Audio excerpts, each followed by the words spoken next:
आज हम लोग डिस्कस करने वाले हैं कि एल्डरली लोग और जो वृद्ध लोग होते हैं उनमें घुटनों के दर्द के क्या कारण होते हैं और उसका हम लोग क्या इलाज कर सकते हैं।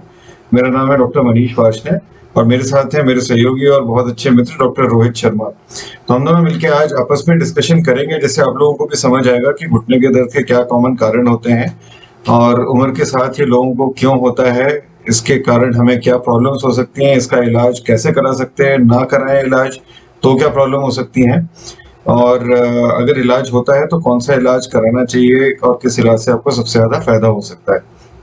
यार रोहित, ये बताओ कि ये जो घुटने का दर्द होता है इस ओल्ड एज में नॉर्मली एज के साथ तो होता ही है, लेकिन इसके क्या मेन कारण क्या होता है, क्यों होता है? मोस्टली होता है ऑस्टियोआर्थराइटिस के कारण। इसमें घुटना आपका उम्र के साथ साथ घिसना शुरू हो जाता है। बाकी इसके और भी कारण होते हैं, जैसे कि चोट लग गई या फिर इन्फेक्शन हो गई या फिर वजन ज्यादा होने के कारण भी हो जाता है। पुरानी चोट जैसे कभी कोई फ्रैक्चर हो गया, उससे फिर आगे जाके घुटना खराब हो जाता है। मतलब पोस्ट ट्रॉमेटिक ऑस्टियोआर्थराइटिस हम लोग बोलते हैं। बिल्कुल हेरिडिटरी भी हो सकता है। आजकल हेरिडिटरी बहुत ज्यादा हो गया और अब तो फैमिलीज में देखने में मिलता है। उन पेशेंट्स में तो इनफैक्ट हाथ में भी दर्द होने लगता है, बाकी जॉइंट भी जल्दी इन्वॉल्व हो जाते हैं। एज भी उसमें एक्चुअली बाकी लोगों में तो एज जैसे 70 साल के आसपास लोगों के उनमें कम में हो जाते हैं, यही होता है। बिल्कुल बिल्कुल बिल्कुल। फीमेल साइकिल ज्यादा रिस्क पे होती है, फीमेल्स में ज्यादा होता है। उनका एक तो डाइटरी पैटर्न भी गड़बड़ होती है और हमारे घर में ज्यादा फीमेल्स बहुत ज्यादा काम कर रही होती हैं किचन वगैरह में, तो उनका standing work without any exercise चल रहा हो, ओवरवेट भी होती है, उनके भी बहुत ज्यादा कारण है। बिल्कुल बिल्कुल बिल्कुल। ये कब आना चाहिए मरीज को, कब लगता है कि ये दर्द? ऐसे हमारे को भी होते रहते हैं कि जोड़ों में, और कब ऐसा लगे मरीज को कि अब जाना चाहिए डॉक्टर के पास, हमें अब दर्द ज्यादा हो गया है? अगर जो स्पोर्ट्स वाले पर्सन है ना, जैसे कोई खिलाड़ी वगैरह होते हैं, उनको अगर दर्द हो जाए 48 घंटे से ज्यादा तो उनको किसी डॉक्टर के पास जाना चाहिए। या कोई नॉर्मल बंदा हो जिसको 3 हफ्ते से ज्यादा अगर दर्द रहे तो उसको भी चले जाना चाहिए दिखाने के लिए। मतलब अगर अपने आप दर्द शुरू हो रही है, जैसे ना कोई चोट नहीं लगी, कुछ अगर रीजन ना हो स्पेसिफिक, तो 3 हफ्ते तक देखा जा सकता है और कांस्टेंट सी दर्द रहे लगातार, कोई कमी ना हो रही है उसमें, तो चले जाना चाहिए। 3 हफ्ते बाद तो ही जाना चाहिए डॉक्टर के पास दिखाने। अब दर्द भी हो गई, लेकिन पता कैसे चलेगा कि मेरी दर्द रियली सीरियस है, बहुत ज्यादा प्रॉब्लम हो रही है? उसके लिए भी कुछ पैरामीटर्स हैं। देखो, एथलीट का तो हो गया कि 48 आवर्स से ज्यादा नहीं रखना चाहिए उसको, यूजुअली उनको तो चोट लगने से हो जाता है, उनको तो फ्रैक्चर भी हो सकता है और अंदर जोड़ में जो कार्टिलेज इंजरी भी हो जाती है उससे भी हो सकता है, स्वेलिंग भी अक्सर होती है, तो 48 घंटे के अंदर चल जाना चाहिए। अब ये जो ओल्ड एज में दर्द हो रही है ये 3 हफ्ते से तो हो रही है आदमी को, लेकिन उससे पहले भी कभी कभी आना पड़ सकता है अगर उसकी पेन सीरियस हो, जैसे अगर उसको फीवर हो गया सर या सूजन बहुत ज्यादा हो रही है ना, या फिर वो बिल्कुल ही जोड़ नहीं चला पा रहा अपना, वो भी एक सेप्टिक आर्थराइटिस का भी सिम्टम होता है, या अपना ही वजन वजन ही नहीं रख पा रहा बिल्कुल, और लगे कि स्टेबल नहीं रह रहा है, वो बिल्कुल गिव वे कर जाता है, आदमी को लगता है और डर लगता है कि मैं गिरने वाला हूं, खड़े ना हो पाए। तो उस केस में भी उसको ये जल्दी करना चाहिए। अब सर ये तो हो गया कि पेन है उसको कितनी देर रुकना है, कब जाना है, ये आ गया समझ में। बिल्कुल।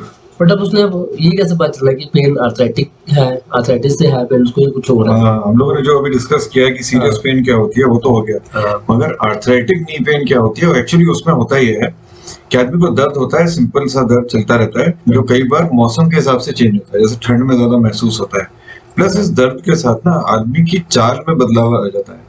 अच्छा। जैसे जैसे दर्द बढ़ता है और घुटनों में अपने भी डिस्कस किया डिफॉर्मिटी हो जाती है, टेढ़ापन आ जाता है घुटनों में, तो उसके साथ आदमी पहले तो स्लो चलने लगता है, जब स्लो होने पर भी दर्द हो उसके बाद वो आदमी बतख की तरह चलने लगता है, बजाय कि सीधा सीधा चले वो बतख की तरह चलने लगता है, उससे स्पाइन पे भी स्ट्रेस आता है, तो बैक पेन भी शुरू हो जाती है, बैक पेन के नर्व्स की पेन भी शुरू हो जाती है, प्लस जोड़ों से आवाज आने लगती है जिसको हम लोग crepitus, clicking, grinding, snapping sound भी बोलते हैं। तो इसके कारण लोगों को समझ आना चाहिए कि ये वाले जो दर्द होते हैं, जिस दर्द के साथ जोड़ों से आवाज आ रही हो, धीरे धीरे आपका फंक्शन चेंज होता जा रहा हो, आपकी चाल धीरे होती जा रही हो और चाल बदल जाए, ये होता है आर्थराइटिक पेन। जो शुरू में दर्द शुरू होती है आर्थराइटिस में, उसमें जलिंग फिनोमिनन होता है एक। मतलब जब सुबह सुबह आदमी उठता है ना, तो उसको जोड़ों में थोड़ा शक्तिपन महसूस होता है, जो over a period of time, मतलब सुबह उठने के बाद धीरे धीरे जैसे मोबाइल होगा तो वो ठीक चलने लगता है जोड़, लेकिन शाम तक होते होते फिर से वो दर्द बढ़ जाता है और रात में दर्द ज्यादा हो जाते हैं। तो रात में दर्द ज्यादा होने के कारण नींद भी नहीं आती, तो अगले दिन आदमी को थकावट भी रहती है। ये आर्थराइटिक पेन जो है, ये इन्फ्लेमेटरी यानी रूमेटॉइड आर्थराइटिस से अलग होता है। उसका जो मॉर्निंग स्टिफनेस होती है वो सुबह सीधा 1 घंटे तक रहती है, उसमें सूजन भी बहुत ज्यादा होती है, बिल्कुल हाथ पैर नहीं चलते, छोटे जोड़ों में होता है। जबकि तो ऑस्टियोआर्थराइटिस वाला है, ये बड़े जोड़ों में होता है। तो इन चीजों से लोगों को समझ आ जाना चाहिए कि उनको आर्थराइटिक नी पेन है, और कई लोग इसको इग्नोर करते रहते हैं। अभी जो हमारे पास आते हैं मरीज जो पुराने समय से जिनको आर्थराइटिस होता है, स्पाइन की बैक एक लेके भी आते हैं, बैक एक भी होती है है ना? और फिर तब हमें लगता है कि कईयों को लगता है कि कोई बैक में प्रॉब्लम है या वो है, और नींद पर वो छूट जाता है। बिल्कुल बिल्कुल बिल्कुल। और फिर नी का इलाज करने पर भी ना कई बार ये इशू रहता है उसमें कि बैक पेन का जो दर्द है वो चलता रहता है, तो नी पेन का दर्द जो होता है वो पूरी तरह से रिजॉल्व नहीं हो पाता है। इसका मतलब है उसको वो इग्नोर करते हैं नी पेन, तो उसकी वजह से उनकी स्पाइन भी खराब हो रही होती है। अभी तो देखो जैसे पेशेंट भी एडमिट हुए हमारे पास, उसने नी पेन इग्नोर कर रहे थे तो चल नहीं पा रही थी ढंग से, तो ट्रेन में चढ़ने की कोशिश कर रहे थे वो, तो लोगों के साथ नहीं चढ़ पाई तो गिर गई वहीं पे और फ्रैक्चर हो गया, उनको नी में इंजरी भी होगी। आर्थराइटिस की एक कॉम्प्लिकेशन ये भी है कि इंसान जब जाहिर वर्क करे तो गिर भी सकता है, गिर सकता है, इम्बैलेंस हो जाता है, इम्बैलेंस और फटीग है, तो उसके कारण भी उनको डैमेज हो जाता है या नी में प्रॉब्लम आ जाती है। अब सर मरीज आ गया हमारे पास, सिम्टम भी बता रहा है, दर्द है, स्वेलिंग है, चलने में दिक्कत है, बट अब उसको डायग्नोज कैसे बनाना है कि बस ये आर्थराइटिस है या कुछ हो रहा है? हाँ, इसमें अब एक तो यही होगी अपनी क्लिनिकल डायग्नोसिस, जैसे मरीज ने जितना कुछ बोला उससे हम समझ गए कि उसको most likely arthritic knee pain होगा। बेसिकली डायग्नोसिस तो क्लिनिकल ही होती है, अच्छा, उसको हमें कंफर्म करना पड़ेगा लेकिन किसी न किसी चीज से। तो हम सबसे कॉमन तरीका है एक्सरे कराना, और वैसे मेरे ख्याल से एक्सरे से ज्यादा ऑस्टियोआर्थराइटिस के लिए कोई और इन्वेस्टिगेशन जरूरी नहीं होती, अनलेस अनटिल कोई और भी प्रॉब्लम लोग बोले, या फिर पुरानी चोट का अगर ब्यौरा दें कि अगर नीचे कभी चोट लगी थी पैर में या ऊपर कहीं लगी थी, तो आपको उधर के जगह के भी एक्सरे कराने पड़ेंगे। इसमें नी एक्सरे, वो भी फुल लेंथ एक्सरे करवाने चाहिए। कई सारी ग्रेडिंग टेक्निक भी है, अच्छा, जिसमें 4 स्टेज में अपन तो डिसाइड कर लेते हैं उसको, 0, 1, 2, 3, 4। इसमें 0 नॉर्मल नहीं है, 4 यानी बिल्कुल ही एडवांस ऑस्टियोआर्थराइटिस है, जिसमें हम लोगों को नी रिप्लेसमेंट ही करना पड़ता है। और एक्सरे से दूसरी एक और चीज पता चलती है, एक्सटेंट ऑफ डैमेज, कि बोन कहीं खत्म तो नहीं हो गई है, बोन लॉस तो नहीं हुआ है, या फिर बोन खिसक तो नहीं गई है अपनी एक दूसरे में, क्योंकि आगे से ट्रीटमेंट भी फर्क होता है इन चीजों का। क्योंकि कई जगहों पे जब रिकंस्ट्रक्शन करना पड़ता है और जॉइंट अगर है ही नहीं स्टेबल, तो फिर इम्प्लांट जो अंदर लगता है घुटना, वो अलग तरीके का लगाते हैं हम लोग। और इसलिए एक्सरे सबसे इम्पोर्टेंट मोडेलिटी हो गई। इसके अलावा कुछ लोग अल्ट्रासाउंड बोलते हैं, लेकिन अल्ट्रासाउंड की इसमें कोई खास जरूरत है नहीं। एमआरआई की जरूरत तभी पड़ती है जब ऑस्टियोआर्थराइटिस बड़ी एटिपिकल सी हो गई, मतलब किसी यंग एज में हो जाए, तो आपको देखने की जरूरत पड़ सकती है क्यों हो रही है ऑस्टियोआर्थराइटिस इतनी जल्दी। बिल्कुल टिपिकल डायग्नोसिस बनानी है और देखना ही है कि कितना कार्टिलेज घिस गया है, क्योंकि इसमें तो कार्टिलेज घिसता है, इसलिए हम इसे वियर एंड टियर आर्थराइटिस बोलते हैं। तो कार्टिलेज अगर कितना घिस गया है, पूरा घिसा है या नहीं घिसा, अगर उसे बिल्कुल ही कंफर्म करना है तो आर्थरोस्कोपी की जा सकती है। हम ये इतनी बार आर्थराइटिस और ऑस्टियोआर्थराइटिस टर्म यूज कर रहे हैं, लेकिन लोगों को समझना भी जरूरी है कि आर्थराइटिस में और ऑस्टियोआर्थराइटिस में क्या फर्क होता है। वही मैं पूछने वाला था आपसे, लोग बोलते हैं गंठिया हो गया, और कोई बोलते हैं ऑस्टियोआर्थराइटिस हो गया, क्या ये एक ही है कि ये अलग-अलग है? या ये जो गठिया है ना, ये तो अपनी होगी रूमेटॉइड आर्थराइटिस, इनको हम अपनी मेडिकल टर्म में इन्फ्लेमेटरी आर्थराइटिस बोलते हैं। जबकि जो ऑस्टियोआर्थराइटिस है वो है वियर एंड टियर आर्थराइटिस, मतलब घुटने में मैकेनिकल जो चेंजेस आ जाते हैं घिसने के कारण घुटने के, उस आर्थराइटिस को हम लोग ऑस्टियोआर्थराइटिस बोलते हैं, जिसमें सिर्फ कार्टिलेज लॉस ही होता है। अच्छा, कार्टिलेज घिसना एक तरह से हो गया जैसे एक गाड़ी में अपन ने टायर लगवाया हुआ है ना, गाड़ी का tyre with age with time घिसने लगता है, और जो उसकी रिम हो गई वो हड्डी हो गई, तो हड्डी तो बच जाती है, लेकिन वो घिस जाता है, तो अब उसका इलाज है कि नया टायर लग जाता है। जबकि जो इन्फ्लेमेटरी आर्थराइटिस है उसमें टायर प्राइमरीली नहीं घिसता है, उसमें रोड खराब होती है। अच्छा, मतलब एक तरह से घुटने का जो साइनोवियल मेम्ब्रेन है, झिल्ली है, और जो उसका एनवायरनमेंट है वो खराब है, उसके कारण टायर घिसने लगता है जल्दी, तो वो जल्दी खा जाती है। तो गठिया एक बिल्कुल अलग चीज है, अच्छा, और ऑस्टियोआर्थराइटिस एक अलग चीज है। और आर्थराइटिस अगर हम सिर्फ टर्म यूज करते हैं तो वो एक बड़ी टर्म है जिसमें सारी आर्थराइटिस है। अब यूरिक एसिड वाली भी उसमें आ जाएगी, सोरियाटिक भी आ जाएगी, बाउल डिसीजेस के साथ वो भी आ जाएगी, प्राइमरी रूमेटॉइड आर्थराइटिस भी आ जाएगी, ऑस्टियोआर्थराइटिस भी आ जाएगी। तो ये आर्थराइटिस ऑस्टियोआर्थराइटिस दोनों इंटरचेंजेबली यूज नहीं करना चाहिए, तो हमें ऑस्टियोआर्थराइटिस ही यूज करना चाहिए वियर एंड टियर और एज रिलेटेड आर्थराइटिस के लिए। ये जो उम्र के साथ आपका घुटना घिसता है, इसको ऑस्टियोआर्थराइटिस बोल रहे हैं, कोई ऐसा तरीका है इसको हम रिवर्स कर सकें या बचा सकें? हाँ, लोग ये तो बड़ा कॉमनली क्वेश्चन ओपीडी में यही पूछते हैं कि इसको रोक सकते हैं या फिर आगे ना बढ़े, या कोई और इलाज जो दवाइयों से इलाज हो जाए या कोई और तरीका।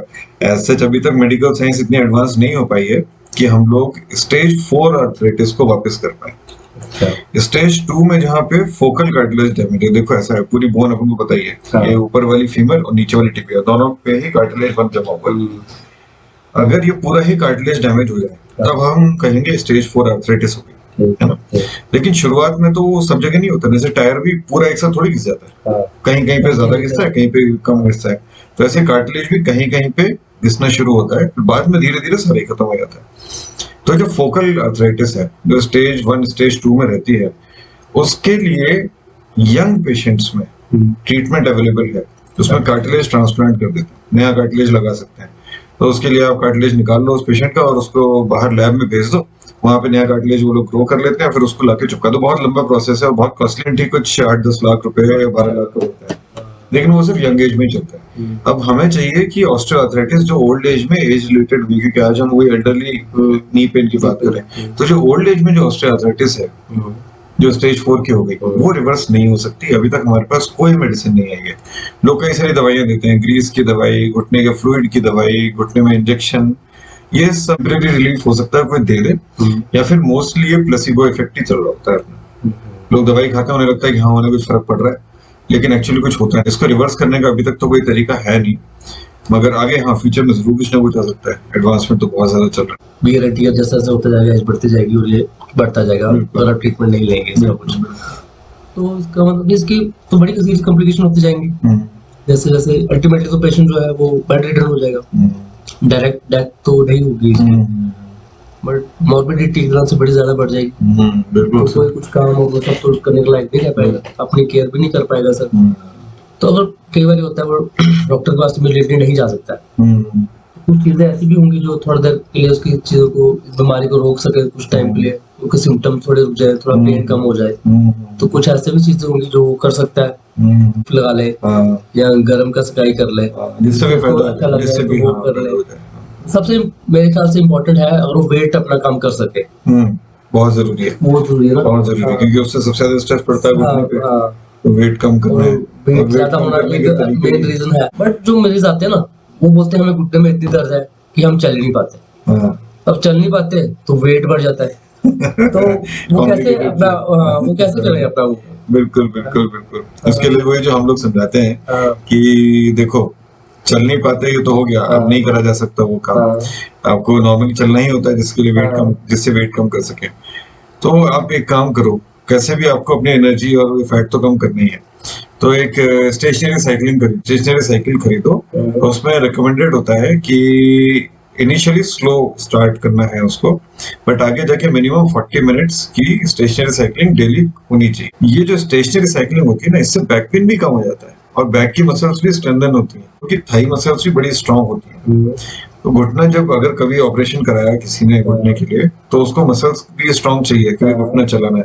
और कुछ लोग कहते हैं फिजियोथेरेपिस्ट के पास जाना है, उनसे कुछ फायदा हो सकता है उसमें? कुछ एक्सरसाइजेस कर सकते हैं लेकिन उससे वजन नहीं कम होता, डेली पेन किलर वो सब ले तो उससे बहुत ही ज्यादा नुकसान है उसका। तो हमेशा पेन किलर का तो वो तो एक तरह का मैं बोलूंगा पॉइजन ही है बॉडी के लिए, तो पेन किलर तो लेना ही नहीं चाहिए, क्योंकि जितना वो खाएंगे उससे किडनी, हार्ट, ब्लड सब में डैमेज शुरू हो जाता है, और एक बार ये डैमेज शुरू हुआ तो फिर ऑपरेशन भी नहीं करा पाएगा वो आदमी, अपनी लाइफ कम करने लगते हैं लोग बार बार पेन किलर खा के। वो 4 स्टेजेस बताई आपने जो, तो उसमें पहली दूसरी स्टेज में ही है घुटना, तो उसमें उसका घुटना बचाया जा सकता है कुछ देख ले सर्जरी से, कुछ अगर एक्सरसाइज करें और कुछ सप्लीमेंट टाइप ले लिया, कुछ दवाई तो बिल्कुल बिना पेन किलर लिए उसका काम हो सकता है, काम चल सकता है। बट अगर बिल्कुल लास्ट स्टेज वाला ही आ गया तो फिर उसको घुटना बदलने के अलावा कोई और ऑप्शन नहीं ऑप्शन बचेगा। नहीं बचता है। और उसकी मेडिकल कंडीशन जो है वो उसको हाँ। फिट है हाँ, घुटने बदलाने के लिए, हाँ, हाँ। तो बेस्ट ट्रीटमेंट जो है मोडालिटी वो घुटना बदलाने की। नहीं रिप्लेसमेंट ही रहता है।